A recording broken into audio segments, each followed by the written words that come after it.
మీరెందుకు ఇది తెలుసుకోకూడదు. అదేంటంటే మీరు మాట్లాడే మాటలు కావచ్చు, మీరు చేసే పనులు కావచ్చు, మీ ఎదుటి పర్సన్ ని కంట్రోల్ చేస్తే అని మీకు తెలుసా? అదేంటి నేను చేసే పనులు కావచ్చు, నేను మాట్లాడే మాటలు కావచ్చు, ఎదుటి పర్సన్ ఇలా కంట్రోల్ చేస్తే అని మీరు అనుకోవచ్చు.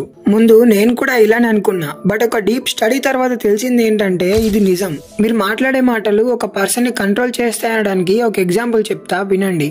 జస్ట్ ఇమాజిన్ మీకు ఏదైనా అర్జెంట్ పని ఉండి దాన్ని చేయడానికి టైం లేకపోతే అప్పుడు మీరు మీ ఫ్రెండ్ హెల్ప్ తీసుకోండి. ఎలా అంటే ఆ పని గురించి మీ ఫ్రెండ్ కి డైరెక్ట్ గా చెప్పకుండా ఆ పనిని ఒక 3 ways గా డివైడ్ చేసి చెప్పండి. ఐ మీన్ ఒక 3 ఆప్షన్స్ లా చెప్పండి. అప్పుడు మీ ఫ్రెండ్ నో చెప్పడానికి ఛాన్సెస్ తక్కువ ఉంటాయి. ఆ 3 ఆప్షన్స్ లో ఏదో ఒకని చూస్ చేసుకొని మీ పని ఈజీగా చేసి పెడతాడు. రిమెంబర్, మీ ఫ్రెండ్ చేయాల్సిన పని ఏదైతే ఉందో దాని గురించి చాలా తక్కువ చెప్పండి. ఎందుకంటే మీరు ఎంత తక్కువ మాట్లాడితే మీ మాటలకు అంత వాల్యూ పెరుగుతుంది. సో అలా మీరు తక్కువ మాట్లాడినప్పుడు మీ ఫ్రెండ్ కూడా యాక్సెప్ట్ చేయడానికి ఛాన్సెస్ ఎక్కువ ఉంటాయి. సో ఇక్కడనే కాదు, మీరు ఫేస్ చేసే ప్రతి చోట తక్కువ మాట్లాడడానికి ఎక్కువ ట్రై చేయండి. ఎందుకంటే ఇప్పుడే చెప్పాగా, మీరు ఎంత తక్కువ మాట్లాడితే మీ వర్డ్స్ కి అంత వాల్యూ పెరుగుతుంది. ఇది నెంబర్ 1. ఇంకా నెంబర్ 2 ఏంటంటే ప్రతిదీ పర్సనల్ గా తీసుకోవాల్సిన అవసరం లేదు. ఎందుకంటే మీరు ఎదుటి వారి గురించి ఆలోచించినంతగా వాళ్ళు మీ గురించి ఆలోచించకపోవచ్చు. నిజానికి చెప్పాలంటే ఈ ప్రపంచంలో ఎవరి గురించి వాళ్ళు ఆలోచించుకోవడానికే టైం సరిపోవట్లేదు. అలాంటిది పక్క వారి గురించి ఎందుకు ఆలోచిస్తారు? సో మీ లైఫ్ లో ఏది జరిగినా అది పర్సనల్ గా తీసుకోవద్దు. ఎందుకంటే పర్సనల్ గా తీసుకుంటే చివరికి బాధపడేది మీరే. ఇక నెంబర్ 3, నెవర్ గివ్ అప్. మీరు ఎంత పెయిన్ ఫీల్ అయినా, ఎంత స్ట్రగుల్ ఫేస్ చేసినా అస్సలు గివ్ అప్ ఇవ్వద్దు. ఎందుకంటే అలా ట్రై చేసుకుంటూ వెళ్తే ఏదో ఒక రోజు మీరు మీ డెస్టినేషన్ ని చేరుకుంటారు. అక్కడికి వెళ్ళిన తర్వాత వెనక్కి తిరిగి చూస్తే మీరు రియలైజ్ అయ్యేది ఏంటంటే, థ్యాంక్ గాడ్ నేను అప్పుడు అలా ప్రాబ్లమ్స్ ఫేస్ చేస్తేనే ఇప్పుడు ఇక్కడ ఉన్నా.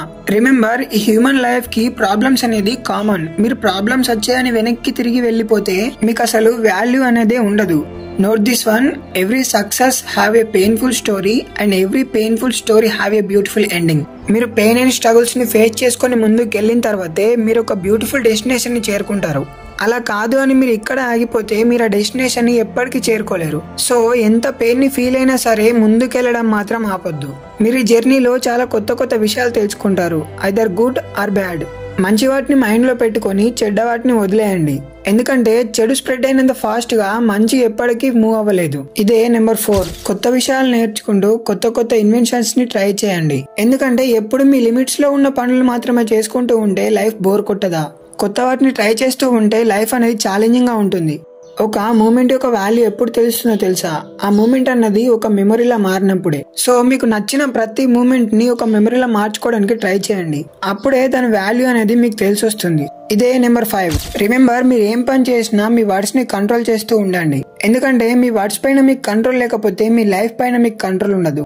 ఎలా అంటే మీ వర్డ్స్ అనేది మీ కంట్రోల్ లేకపోతే మీ ఎదుటి వారికి మీరు ఒక టాయ్ లా కనిపిస్తారు. వాళ్ళు ఎప్పుడు మీతో ఆడుకుంటూనే ఉంటారు.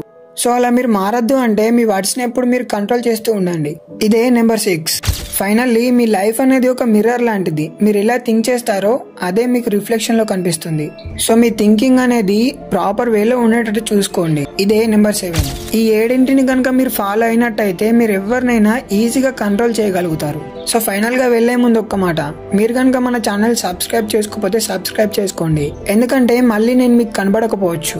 ఆల్రెడీ సబ్స్క్రైబ్ చేసుకుంటే కంగ్రాట్స్, మీరు డే బై డే మిమ్మల్ని మీరు ఇంప్రూవ్ చేసుకుంటున్నారు.